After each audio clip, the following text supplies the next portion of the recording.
Welcome to this explainer. Today we're doing something really fascinating. We are going to impartially map out the complex pharmacology of just a single molecule, a compound that literally sits on a razor-thin line between profound healing and, well, devastating harm. We'll be looking at the exact biological mechanisms that allow this one substance to create two vastly different outcomes in the human brain. Just think about this for a second.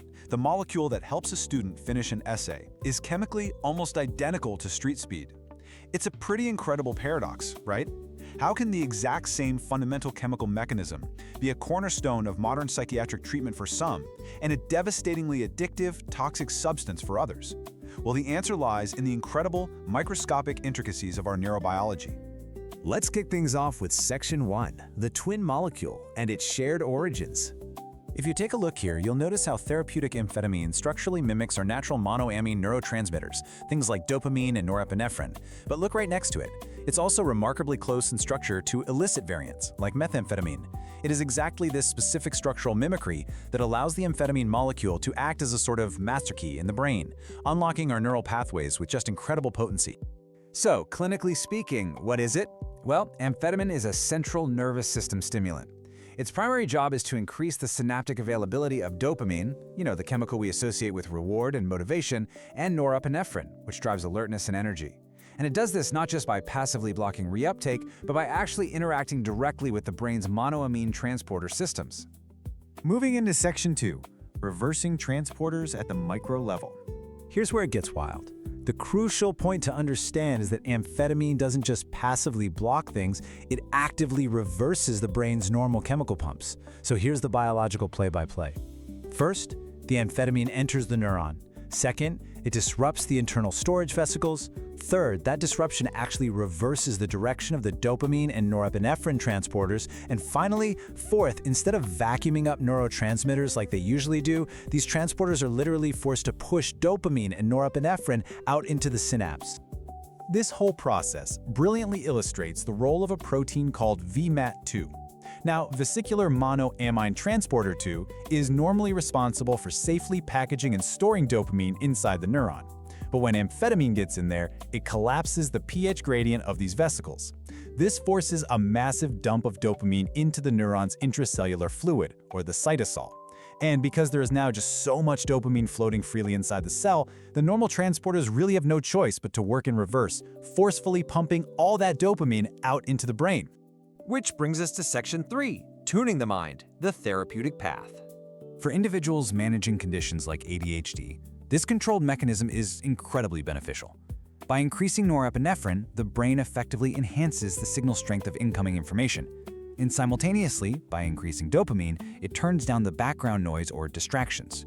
This clinical, highly controlled tuning of the prefrontal cortex essentially corrects a fundamental dopaminergic dysfunction. It basically gives the brain the chemical baseline it needs to engage, plan, and actually follow through on tasks. But here is where we really have to contrast this controlled medical application against illicit use. Therapeutic use relies on slow, controlled-release formulations at very precise doses, right? It specifically targets that prefrontal cortex tuning we just talked about. Recreational use, on the other hand, involves rapid, high-dose spikes. And this massive sudden influx doesn't just tune the prefrontal cortex, it completely floods the mesolimbic reward system. That's the primal part of the brain that drives craving, euphoria, and ultimately addiction. Before we dive into how the brain actually physically changes in response to these spikes, I want to hear from you guys.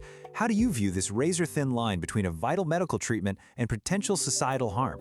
Take a quick second to comment your thoughts below. And hey, make sure to subscribe to the channel for the finale of this explainer. All right, Section 4, building tolerance and brain adaptation. When we trace the timeline of tolerance, it reveals this really rapid defense mechanism. Within just hours of a high dose, there's an immediate surge in synaptic dopamine. But within days, the brain senses this unnatural overflow and begins initial receptor downregulation just to protect itself. Then, over weeks, the brain tries to adapt by actually increasing the density of adrenergic receptors. And if we're looking at months of chronic abuse, you see a total depletion of dopamine stores and profound transporter internalization. The brain is just desperately trying to adapt to this chemical flood. And that brings us to a frankly fascinating cellular defense mechanism. When the brain is continually bombarded, it activates specific kinase pathways. namely PKA and PKC. This activation signals the dopamine transporters, or DAT, to quite literally pull themselves inside the cell. It's a process called internalization. They just cease their normal function entirely to stop the chemical overflow. The result? A profoundly decreased natural dopamine response. This leaves the individual with a severe reward deficit, lethargy, and anhedonia whenever the drug isn't present. Let's move to our final section, Section 5, the threshold of harm and physical neurotoxicity.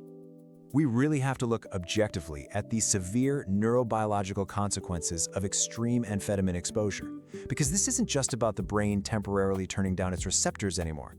Chronic, high-dose abuse can lead to protracted decrements in both dopamine and serotonin markers. It actually causes a loss of crucial biosynthetic enzymes like tyrosine hydroxylase, which you need to create new neurotransmitters. We also see massive oxidative stress and dangerous spikes in body temperature, hypothermia. All of this signifies potential structural neuronal damage that goes way beyond simple tolerance. It all brings us back to one of the most fundamental principles in all of pharmacology and toxicology. The dose makes the poison. The very same molecule that can safely restore executive function at low, sustained, therapeutic doses becomes highly destructive at rapid, uncontrolled, extreme concentrations. The concentration and the speed of delivery dictate entirely whether this exact same drug heals or harms.